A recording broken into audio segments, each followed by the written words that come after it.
My husband secretly got married to his side chick 3 years ago. Now he wants to leave her because she gave birth to a child with albinism. My husband and I were married for 6 years before I found out he impregnated another lady and got married to her secretly. Now he didn't tell me that he impregnated another lady, let alone traveling to her village to pay her bride price and did a big ceremony without telling me. When you talk of an understanding wife, I carried the crown on my head. I carried my husband on my head. In fact, if you even talk about my husband in a certain way, I can fight you because of how I wanted my marriage to be protected, how I wanted that marriage so badly, but I have been a fool all this while. There is nothing I didn't do for this man. If I should write a list of 500,000 naira for our monthly shopping, I would be pitying this man. I'll say, oh, you don't have money, don't worry, give me 250, I will add my own 250. This is how I have been suffering with this man, not knowing that he has been squandering money on side chicks. He has paid for this girl to go to African countries twice, and I have never left Nigeria. I am just in the house, cooking and cleaning and running my business, carrying marriage on my head, until this man did me dirty. To be honest with you, I didn't know my husband was very rich until I decided to leave him. That was when I knew that this man can actually afford all these things, and I was just being a good wife for the wrong man. Now my husband impregnated my friend's cousin, and this my friend and her cousin are not really close because this my friend lives in the UK. So my friend told me that she was not even aware that her cousin got married or did anything. She said she stumbled upon her Facebook page one day and she posted a child with albinism. So she was curious to know who the father was, whether the father was an albino or stuff like that. So she went into the Facebook page and she saw my husband's pictures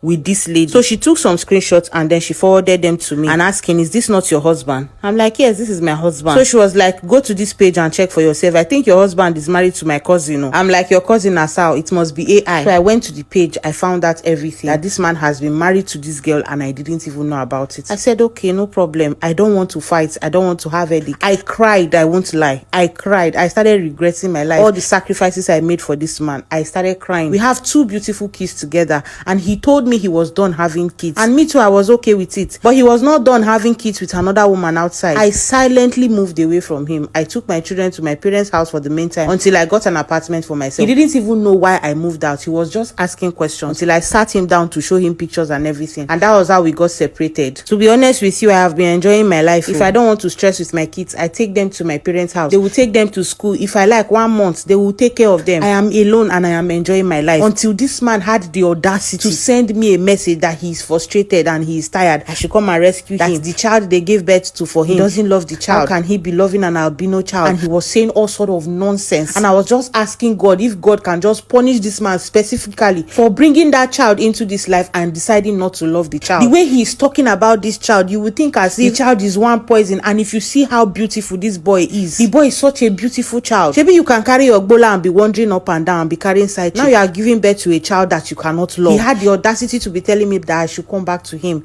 His family is precious, is this one, is that one. I said no problem. I didn't want to argue. All I wanted was reward for all the suffering I did with this man. I told him that I will come back to him on one condition. He will credit me 5 million naira and he will change my car. I don't want an exchange. He will buy me another car to add to the one I already have.